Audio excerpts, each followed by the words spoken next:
All right, these situations, no one has the crystal ball, right? But we do know there will be power outages this weekend. Where? Well, we don't know that either, but be prepared, right? Yeah, it's all about having a plan. Local 3's Logan Duble joins us now live from a home in Hamilton County this morning with safety tips to remember if you're going to use alternative sources to stay warm. Hey, Logan. Hey, Michelle, Paul, good morning. We are here cozy in a home in Hamilton County. We've got a fireplace going and definitely people going to want to be staying warm this weekend. And if you do happen to lose power this weekend, obviously, hopefully, maybe you have a generator and an alternative source of power. Before we get to generators, one thing, just remember, definitely don't use a gas stove in your house just to be for heating. That definitely could be dangerous because of carbon monoxide poisoning. So whether it's a generator or something else, you definitely want to make sure that you've got a carbon monoxide detector that is working in your house. Often, of course, we talk about smoke detectors, but you don't want to forget about a carbon monoxide detector as well to protect you from any potential poisoning. Keep those generators, of course, outside of your house, away from windows and about 20 feet away. Also, of course, we're going to be watching out for downed power lines this weekend. But here's what the Chattanooga Fire Department had to say about safety on their end. Because they put off a lot of gas and carbon monoxide. That's why you want them far away from your home, far away from your any doors, any vents, any windows, far away as possible.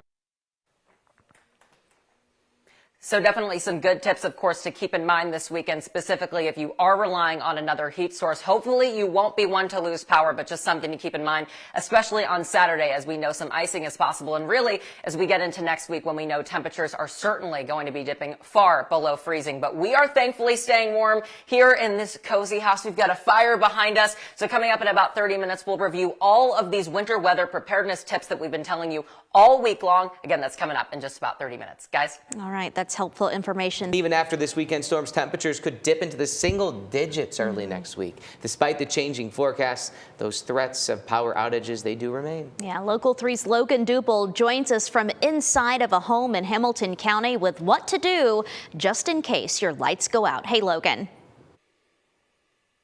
Hey, Michelle, Paul, good morning to you. We are staying cozy this morning. Paul, you were mentioning already a lot of the things that everybody is recommending, not just for this weekend's possible storm, but also really all winter long with any other severe weather that we may get. The big thing, a lot of people have been running. We know the shelves have been empty, especially in the bread aisle, I've noticed at the grocery store, but people have been getting gallons of water ready to go, especially something important just to keep in the back of your car. If you do have to drive when things might be dicey on Saturday, be sure that you've got stuff in your car, especially water, just in case you might get stranded. The other big thing we've been talking about, Paul, you just mentioned equipment. If you are somebody that relies on oxygen, make sure that you are full and that you've got everything that you need there. First aid kits is a big thing we've been talking about, just even inside this first aid kit. I know that you probably won't be getting to sled on any snow this coming weekend, but just a good thing to keep in mind. Have cold packs just in case of an emergency. They've got that in here. And of course, as always, it's an easy thing to have, but sometimes you run out, so just make sure you stock up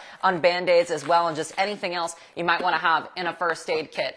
Lots of things to keep in mind. We've been talking if you are going to be without a fire, without a nice heating source this weekend, if the lights were to go out and your generator kicks in, just remember to beware of carbon monoxide poisoning. Of course, keep that generator outside the windows, 20 feet away from windows. Also, be careful of downed power lines. We know with the ice threat on Saturday that's something we'll be watching out for. You want to be about 35 feet away from any of those. So just lots to keep in mind. We've got guides to everything when it comes to all of this severe weather on our website, local3news.com. So just watch out and, of course, be careful this weekend. But I'm going to, for now, enjoy the fire before we worry about defrosting any cars outside or dealing with this wet weather that we've got from last night. For now, we'll send it back to you.